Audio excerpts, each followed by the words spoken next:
pu le voir sur les cartels, l'enclos à graines de Yokohama, qui fait donc allusion à ces échanges entre l'Ardèche et l'Asie concernant l'économie de la soie.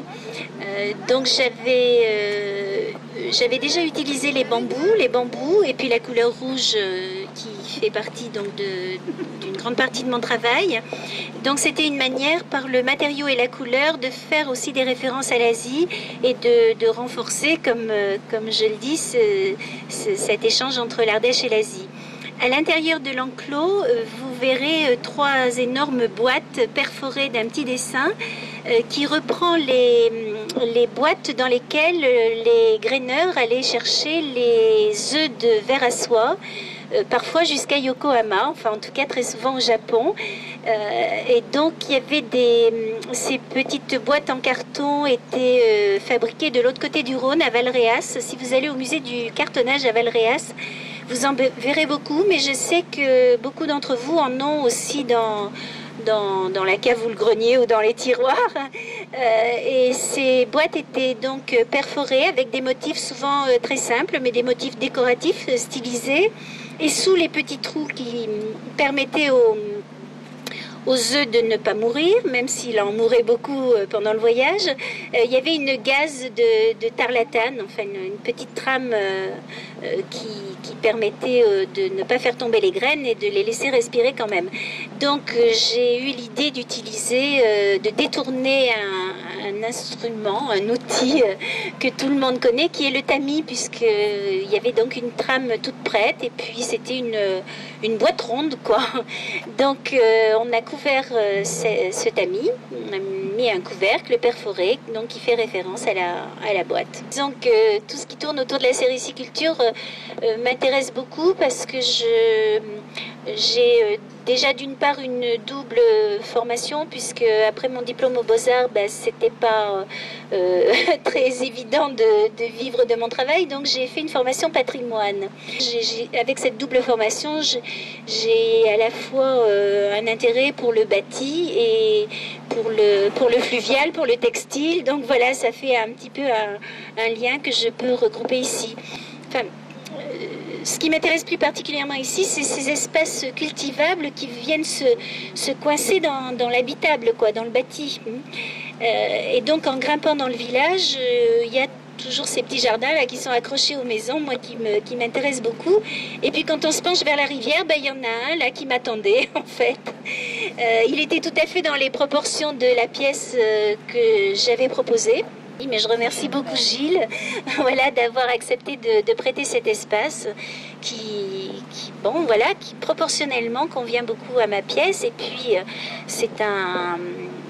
c'est vraiment une chance d'avoir cet espace, parce qu'on peut le lire de beaucoup d'endroits, on peut y accéder, on peut le voir du pont, on peut le voir de la rive d'en face, on peut le voir en grimpant dans le village. Et puis peut-être encore dire une chose, j'ai beaucoup travaillé sur les crues du Rhône, les crues du Gardon, mais bon, surtout les crues du Rhône, et de savoir qu'ici je suis à un emplacement où il y avait, on ne sait pas trop, enfin j'ai eu 2 versions, soit un moulin, soit la maison du meunier, mais qui a été emporté lors de la crue de 1890. C'est assez troublant pour moi, quoi, de venir un peu sur ces lieux du déluge. Je remercie Jean-Jacques et je remercie Gilles pour les possibilités que j'ai eues d'être ici.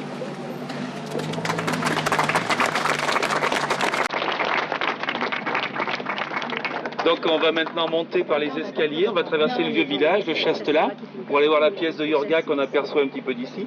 Yorga me fait signe, pensez à ramasser des galets, des pierres, il vous expliquera là-haut ce que vous pourrez en faire.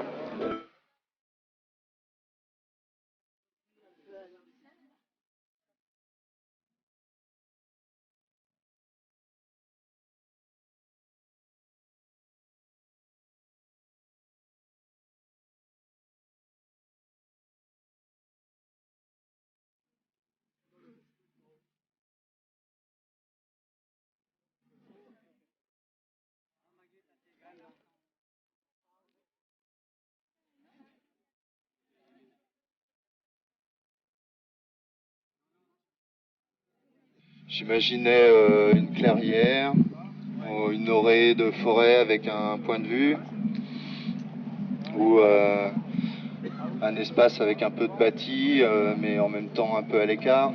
J'aime bien les entre-deux, les frontières, les espaces semi-ouverts, semi-publics, semi-privés.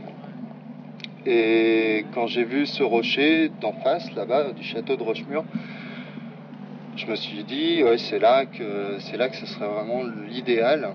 Bon, j'ai vu qu'il y avait des arbres autour, je savais pas du tout si c'était possible, s'il n'y avait pas juste une falaise, enfin bon, mais plus les heures passaient et la balade prenait du temps et plus mon idée devenait de plus en plus précise. Donc finalement ça a été possible grâce à Pierre Vincent et son papa et qui a bien voulu signer l'autorisation pour intervenir sur cet espace qui est donc une parcelle privée, mais bon, qui d'un point de vue méritait aussi d'être public. Et donc je les remercie aussi, et ainsi que la famille God qui vous êtes passé sur leur terrain sans vous en apercevoir. Je remercie aussi Charles qui est monté dans les arbres pour accrocher les 2 filins qui permettent à l'ensemble de l'installation de tenir. 2 câbles en métal, voilà. Et je remercie aussi les gens qui ont construit le château parce que il y a pas mal de pierres du coup qui m'ont servi pour amarrer mon installation. Puisque ici avant il y avait un château. Et une des choses qui a fait qu'il y a peut-être un côté un peu magique aussi dans l'emplacement, c'est que peut-être là où se trouve l'ermitière se trouvait auparavant, beaucoup d'indices concordent dans ce sens, l'ancienne chapelle du château. Donc j'espère que vous êtes tous rentrés dans l'ermitière, ou que la matière vous a pas fait peur. Ceux qui auront l'occasion de revenir, j'ai parlé un peu de petits cailloux qui traînent dans la poche, tout ça.